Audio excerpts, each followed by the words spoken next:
Assalamualaikum warahmatullahi wabarakatuh. Waalaikumsalam warahmatullahi wabarakatuh. Dan selamat pagi semuanya. Ibu guru yang saya hormati dan saya cintai, serta teman-teman yang saya sayangi dan saya banggakan. Pada hari ini saya senang sekali bisa tampil di depan. Mungkin ini adalah penampilan terakhir saya dan mungkin kalian juga di sekolah ini. Jadi saya sangat senang bisa diberi kesempatan untuk tampil. Ibu guru dan kawan-kawan sekalian, pertama-tama marilah kita panjatkan puji dan syukur kehadirat Tuhan Yang Maha Esa, karena dengan rahmat-Nya kita dapat berkumpul di tempat ini untuk melaksanakan ujian praktikum bahasa Indonesia.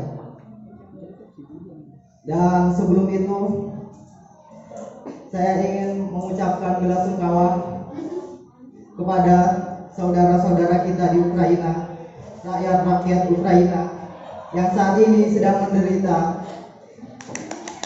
Dan selain itu kepada seluruh tentara Rusia, kalahkan bangsa-bangsa munafik itu. Hurra!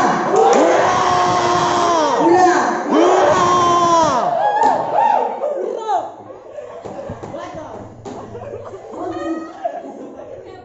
Hari ini saya akan membawakan pidato Anjir gak nyangka, Cok. menghidupkan pendidikan di masa pandemi. Sudah 2 tahun sejak pertama kali wabah ini merebak dari sebuah kota di China hingga akhirnya menginvasi seluruh dunia. Berawal dari COVID-19 varian original, hingga saat ini sudah tersedia beberapa varian rasa baru. Maret 2022, tepat pada bulan ini, tidak terasa sudah tahun kedua sejak hari pertama kita libur 2 minggu. Waktu terasa berlalu dengan sangat cepat. Banyak momen yang seharusnya kita nikmati di masa SMA ini malah terlewat begitu saja.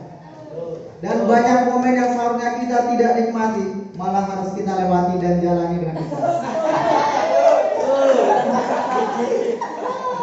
Selama periode itu, banyak instansi pemerintah, pabrik atau perusahaan, hingga sekolahan pun ditutup demi mencegah tersebarnya virus ini. Kegiatan belajar mengajar pun akhirnya dilakukan secara daring di rumah masing-masing. Bagi para pengajar profesional, ini adalah kesempatan baginya untuk mengajarkan hal-hal yang sebelumnya ia tidak dapat ajarkan di kelas. Namun, bagi para pengajar yang tidak kompeten, begitu-begitu saja, paling-paling pagi kirim tugas, siang dikit kumpul di WhatsApp.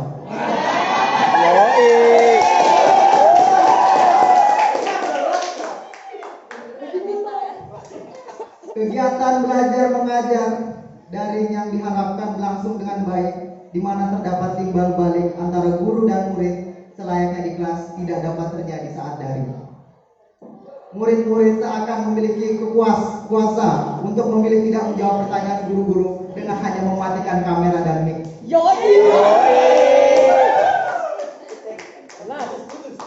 Pembelajaran ini menuai pro dan kontra di antara kalangan guru, murid, dan orang tua.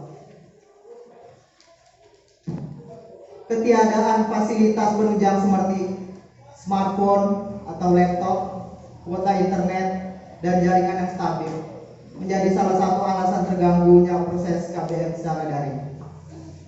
Lambatnya dan kurangnya reaksi pemerintah ditambah dari pihak yang terlibat dalam pendidikan itu sendiri kurang akan kemandirian dan inisiatif.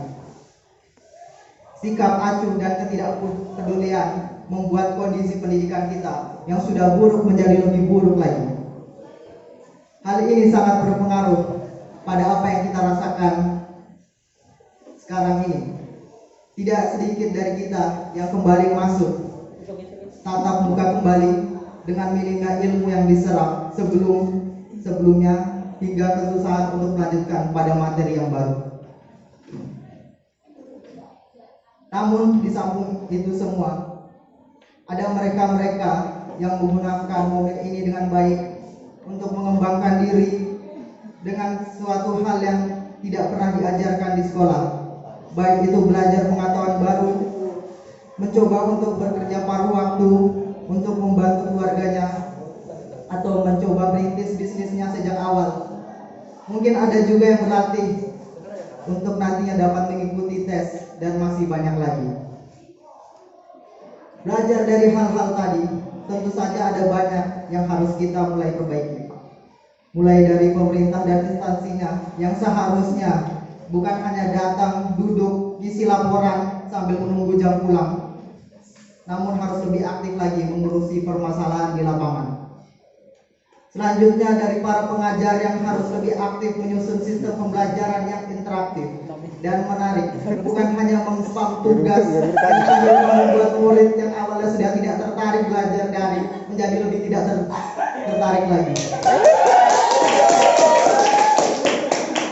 Dan tentunya untuk murid juga untuk lebih menghargai usaha bapak dan ibu guru yang sedang mengajar.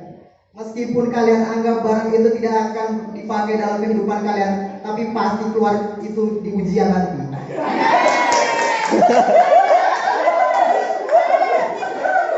Semuanya kena rosti. Dari peristiwa pandemi ini, ada banyak pelajaran penting yang dapat kita ambil. Beberapa contoh berkenaan dengan hal yang sudah saya paparkan adalah: pertama, waktu terus berjalan. Ia tidak akan menunggu siapapun. Jadi manfaatkanlah waktu sebaik mungkin. Selanjutnya, bersikaplah aktif terhadap apapun itu jika itu mendatangkan kebaikan. Jangan malah hal bodoh dan tak berguna terus kita urusi atau kita bahas berlarut-larut.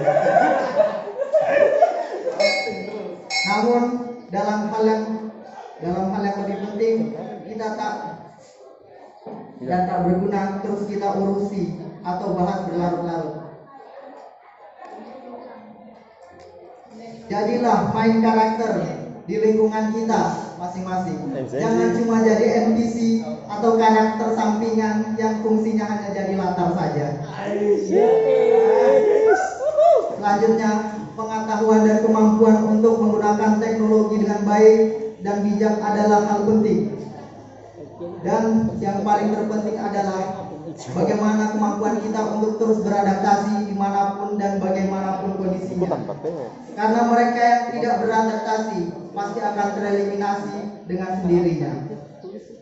Mungkin itu saja pidato saya pada hari ini, dan mungkin itu menjadi pidato pertama dan sekaligus pidato terakhir saya di SMA Negeri 1 Kabupaten Sorong ini. Saya sangat senang sekali bisa menyelesaikan pidato saya.